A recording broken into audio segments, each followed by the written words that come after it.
As you are aware, innovation is about new methods, new approaches, new directions to addressing challenges, addressing important critical issues. But it is also about succeeding in addressing them. The people, the distinguished lot of people that we have here on the stage are people who have successfully demonstrated that some very, very important challenges can in fact be met and met successfully.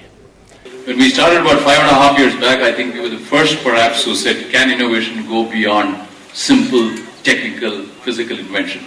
The way in fact the classical NRDC or DST paradigm used to be. And that was the time in fact Dr. Ashok Jain was there with me, and we jointly came up with this concept. We said, can we look at innovation which is social innovation, which is institutional innovation, which is organizational, and go beyond the simple technical invention paradigm. And I think we were very, very lucky and encouraged that Dr. D.V. Kapoor and of course Professor Menon and Mr. Vittal gave support to this whole idea. And we, as the Arvind Eye Hospital, goes out into the community very often to screen patients. But screening for retinopathy among the common people was like looking for the needle in the haystack. So one of the ways we thought we could do was opportunistic screening using technology, wherein with the patients, all the diabetic patients go to the diabetologist or a physician, and you screen them there for any retinopathy without the need for an ophthalmologist going into those places, just by using the fundus photos. I mean, when I say fundus photos, the retinal photos, and sending it, beaming it to them, to the base hospital or one of the eye hospitals, which can see and give a report. Thereby only those people who are affected need to go to the ophthalmologist. I think the most innovative task we all have today is to say what we do in like 2 minutes. Exactly. And I'm inspired by my colleagues who've done a great job, so let me try.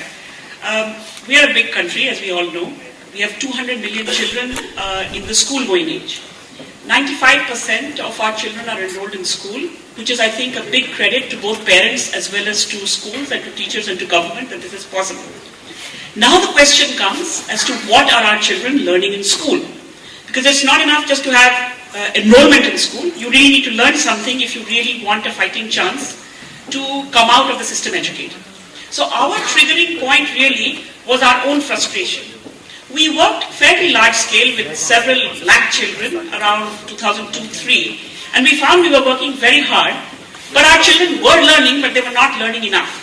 So if you have a 10-year-old who's not been to school, and I take a year to teach them letters and able to read a sentence, it's great, we all feel good, but he or she is not really going to go and finish 8th and then head on to other things. So our frustration with our own efforts, the ineffectiveness of our own efforts, I think led us to really stop, rethink. And what we did was to come up with a method, very simple method, I won't go into exactly how we do it, that allows a child who is either 7 or 8 to be able to read fluently by the time, within, let's say, 60 days. That how much a meal means to these children and to these families, which we take for granted.